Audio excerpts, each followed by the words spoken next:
And that happened. And yeah, why?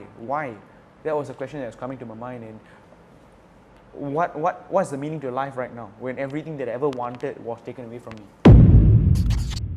So you were part of the national team, Yes, right? You mentioned yes. you're part of the national team, and something happened to you. I mean, you were not invested before, right? Yep, yep. You had your hope in a way.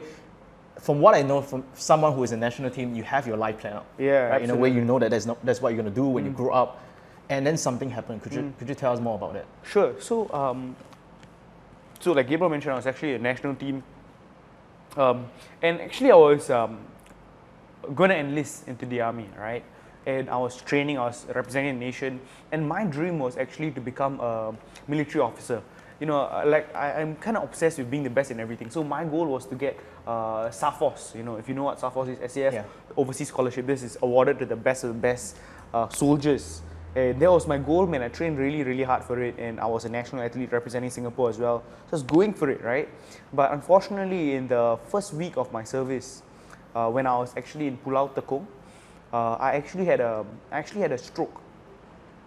This was how old? This was when I was 18, going on to 19. Oh, Right, yeah. I still remember it very, very clearly. I had severe pain, going down my whole body. Right, it was like 2 a.m. in the morning.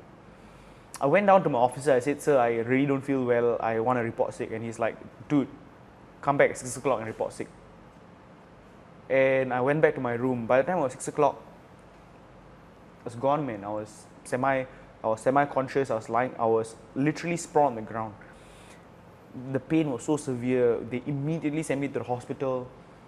I was sent to Tan Tock Seng Hospital, and it was very, very scary, right? Because I was put in the hospital. They didn't know what was wrong with me. Man, and the pain was excruciating. I was fleeing in and out of consciousness, and I still remember my mom was there, and it was very painful. Why? Because over the next few days, I started losing sensation. I started not being able to feel my arms anymore. The next morning when I woke up, my parents found that my face was sagging. Why? Because I lost the muscle Yeah. on my face as well. And I still remember, I think it was 1 week into being in the hospital, when I was trying to walk to the toilet and I collapsed. Why? Because I couldn't feel my legs anymore. And dude, it was very, very scary, man. And it was scary because, dude, like, when you understand that I was a top level, I was an athlete, right, Yeah. lifting thousands of kilograms a week, and got to a point where I was in rehab trying to lift a piece of paper again, right, trying to move my fingers again. And for an athlete at that level, it's very depressing stuff, man. You think you can lift the world on your shoulders, and then you're there trying to lift a piece of paper.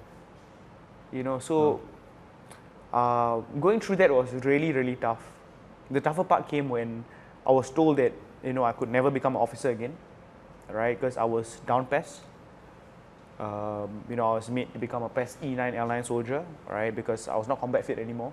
And more painfully, I was told that I cannot represent the nation anymore, right? I cannot go back to weightlifting. And actually, that decision came from my parents, right? My mom didn't want me to go down the path of weightlifting and putting myself under so much physical pressure. And I couldn't bear to not listen to my parents anymore, right? It's a tough period, man. So just like that, at 18, 19, everything that I ever wanted to accomplish, everything that I wanted to do, was taken away from me. Just like that, man. What was going through your mind when this happened? Why me? Right? All this, I started, my faith was questioned as well. I asked the wrong questions, looking on hindsight.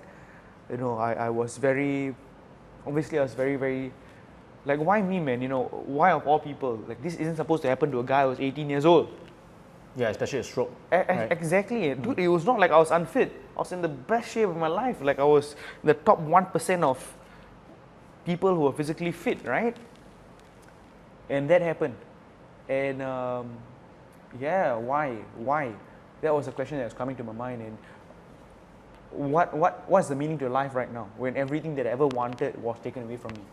And I don't know if anybody who's watching this video has experienced this before, where everything that you actually look to achieve, everything that is in your 5-year, 10-year plan is just finished, gone. You know, start from scratch again. And that to me was pretty depressing, man. You know, so I went down this entire phase, this entire downward spiral of not knowing what to do. Like, what was the purpose in life? Yeah. Right? Why am I alive? Why am I alive, right? I went down this phase of asking myself these questions, you know, and if there was one person I credit for, if there's just one person I credit for getting me out of this slump, it would have been my mother. It would have been my mother. My mother was my prayer warrior.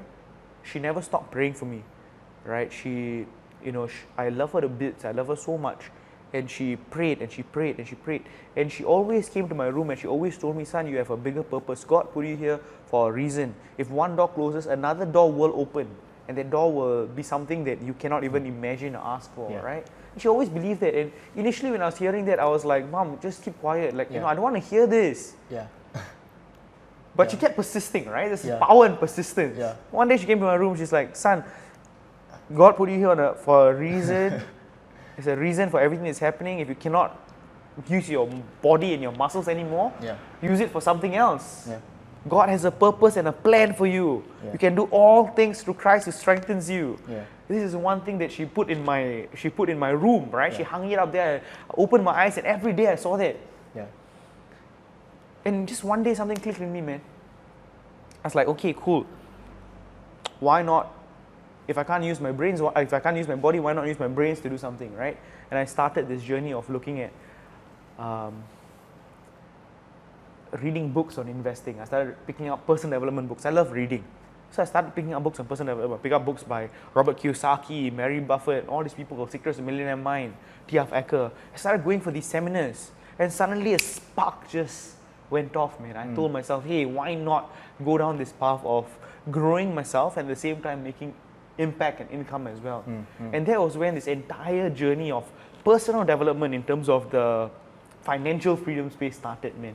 And dude, whew, the journey has been incredible. Absolutely incredible. What was that turning point, right? Of how you get rid of that depression, how you overcome the darkest moment.